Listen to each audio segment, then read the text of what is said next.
Okay, so Gabriel Bonfim versus Randy Brown took place earlier, and I'm going to be going over the main card in today's video. It was a very good main card. All of the fights ended in finish. It was very fun to watch. I'm a little bit sick, so forgive my stupid ass voice. But we're going to start with Christian Leroy Duncan versus Marco Tulio. So, I was very wrong. I went with Marco Tulio. I thought he was going to be more explosive and more dynamic. But Christian Leroy Duncan is kind of a freak in the striking, and he proved to be way more dynamic than Marco Tulio. And by dynamic, I kind of mean he was just throwing a bunch of crazy shit, Superman punches, spinning wheel kicks, spinning back fists, spinning elbows, and he was landing. And we'll get to the finish in a second. But Christian Leroy Duncan also had an overwhelmingly good forward pressure in this fight that Marco Tulio either wasn't expecting or could not handle because he resorted to grappling big time in this fight. In the first round, it starts with Christian Leroy Duncan going forward really hard, really fast, straight out the get go. He's throwing shots. He's throwing crazy shots. He's throwing a lot of them. He has high output, high pressure. Marco's on the back foot, looking like, oh fuck. After some exchanges, Christian Leroy Duncan's winning the exchanges. Marco Tulio holds him against the cage for a while, for the majority of the round. Eventually gets him down. Christian Leroy, God, I gotta stop saying his full name. Christian Duncan was able to reverse positions, get on his back at the end of the round, and hold that position for a while. So definitely give the first round to Christian because he was doing way more damage, and the control time Marco had wasn't really he didn't do anything with it really.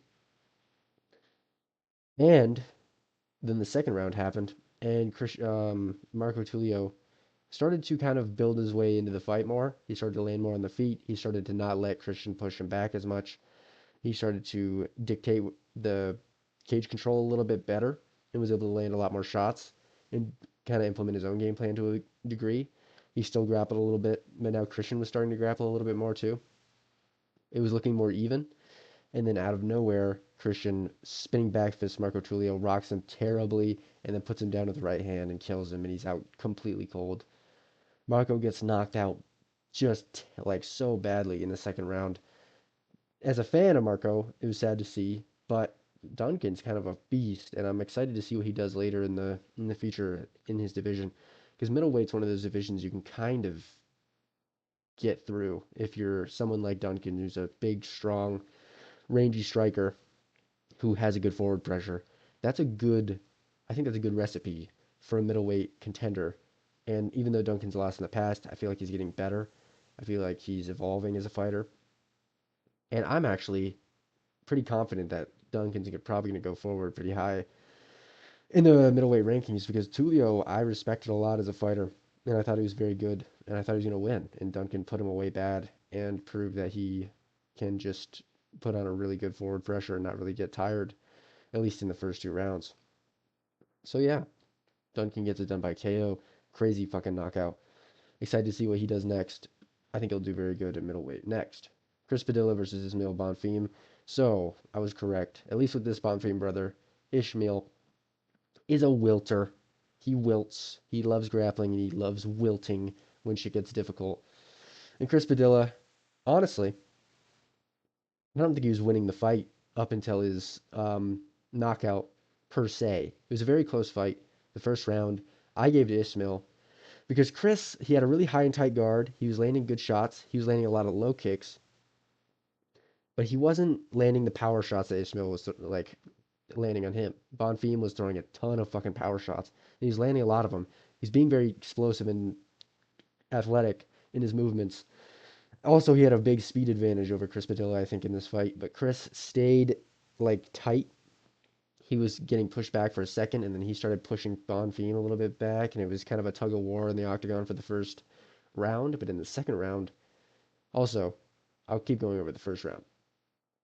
Padilla was able to get him to grapple a lot, or at least hold him up against the cage for a long ass time, which Bonfim was able to, right when he reversed it, take Chris Padilla down instantaneously. Chris got up, and then Ishmael hit him with an uppercut and kind of flurried and caught Chris's attention, maybe could have rocked him.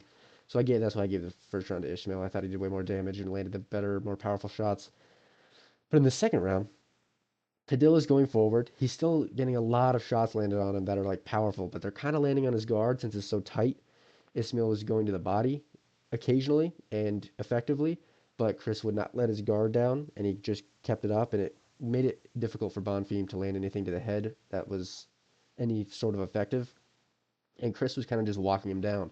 And the more he did, and the more leg kicks he landed, and the more random exchanges he would land, Bonfim started to look worse and worse and wilt more and wilt more. Every single thing Bonfim threw was super powerful, and he was just getting tired, and you could tell. And then Padilla clips him with an elbow against the cage. He kind of just falls over and and falls over. Not even like a real knockdown or anything, to me at least. He has like a weird opportunity to get up and he doesn't. And then Chris kind of jumps on top, starts landing ground and pound, and Ismail kind of just quits to ground and pound in the second round. As I predicted, I knew at least this Bonfim brother wilts under pressure heavily. And Chris Padilla gets it done. Very impressive. You got to give him someone maybe close to the rankings next. He's on a streak. But yeah, the first Bonfim brother goes down. His other brother does very good, but we'll get to that next. Muslim Salikov versus Uras Medic. So there's not really a lot to say about this fight, to be honest. Uras Medic KO'd Muslim Salikov in the first minute, a little bit after the first minute, and with a right hand, and he put him away completely. They exchanged a couple times. Muslim was landing good teeps for a second. Uras landed a really big knee to the body and started landing to the body early. He made that apparent. And then they were just feeling each other out, and Uras fucking clipped him with a right hand. Before that, landing a head kick partially. So it was like a mix of things, but Uras landed the right hand. Muslim was like, oh shit. It, once again, wasn't a super like, he like fell over and was like, oh shit. Tried to get up for like a split second and then just laid there and accepted defeat from Uras Medic. But yeah, Salikov is a dangerous motherfucker who's knocked a bunch of people out. And Uras just went in there after being someone who's been KO'd before and KO'd Muslim in the first minute. That's pretty impressive. He's also younger than Muslim by a lot. I could see Uras Medic gaining some momentum in his career, maybe getting better and getting more finishing potential because he's very explosive, very athletic.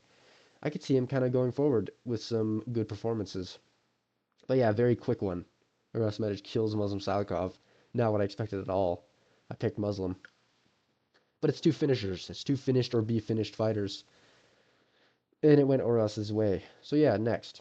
Matt Schnell versus Joseph Morales. Speaking of finish,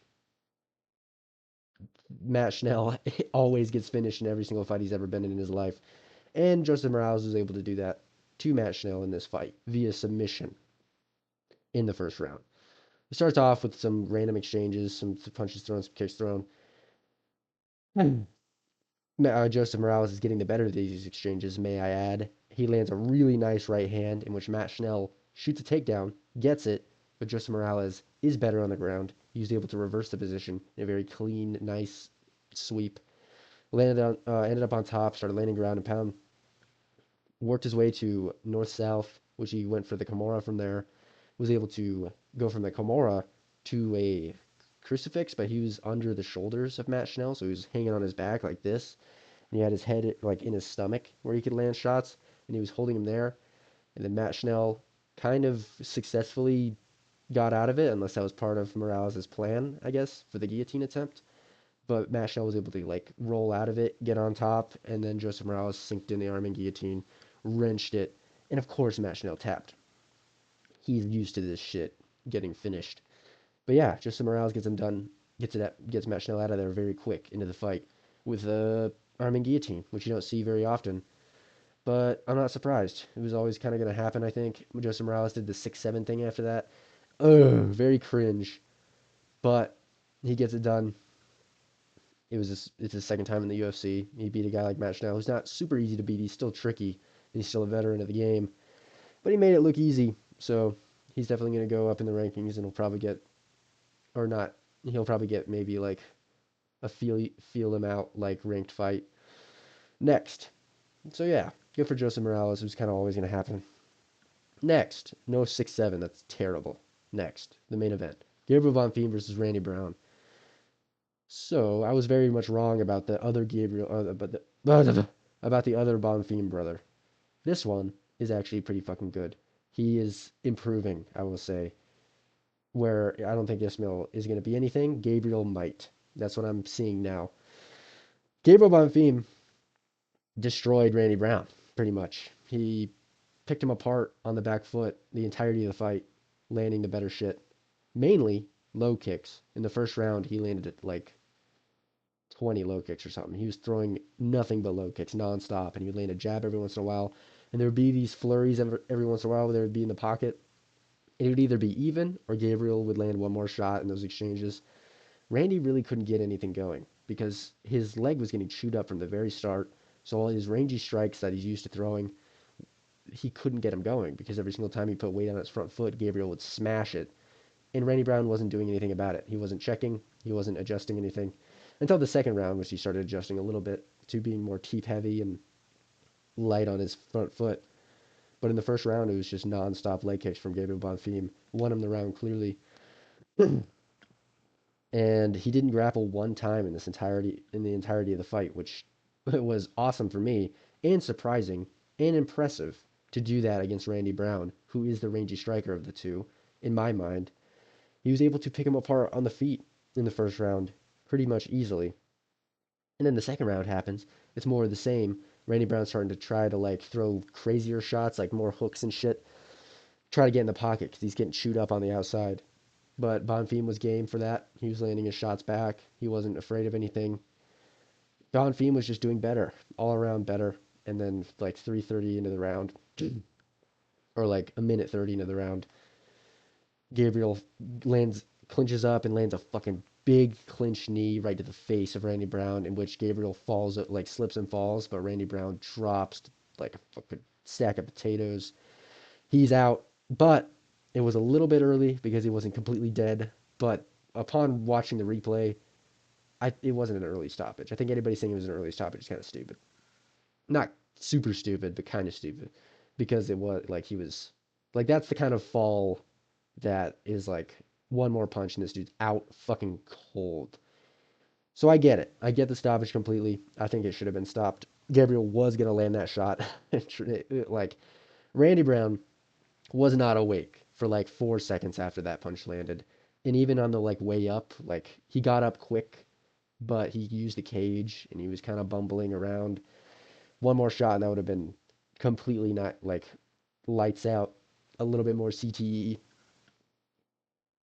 But you never know. A lot of fighters have gotten dropped like that before and came back and gotten up and were fine or got knocked out later or had moments or there's the Czech Congo knockout and there's all of that. There's a lot of knockouts or finishing sequences that don't end up going their way. So maybe you never know. Maybe Randy Brown could have gotten up, but we'll never know because Mark Smith decided to stop it, which I thought was okay. But yeah, Gabriel Bonfim gets it done in the main event. Not what I wanted, but this new style that Gabriel Bonfim's kind of developing is kind of chill. It's kind of cool. I'm sure he's going to be grapple heavy in the future, but this shows that he doesn't have to rely on it as like the main thing that he has to like panic take down and rely on in his fights. How good is Stephen Wonderboy Thompson? Or maybe Gabriel just improved since he's young after the Stephen Wonderboy Thompson fight and kind of figured out his weaknesses in the striking department because Stephen is so good at that. Either way, Gabriel's a problem at welterweight. Probably not a top five problem, probably like a mid top like 7 to 10 problem, but still more impressive than what Randy Brown did. So yeah, those are my thoughts. Let me know what you think. I'm sick. I'll see you soon.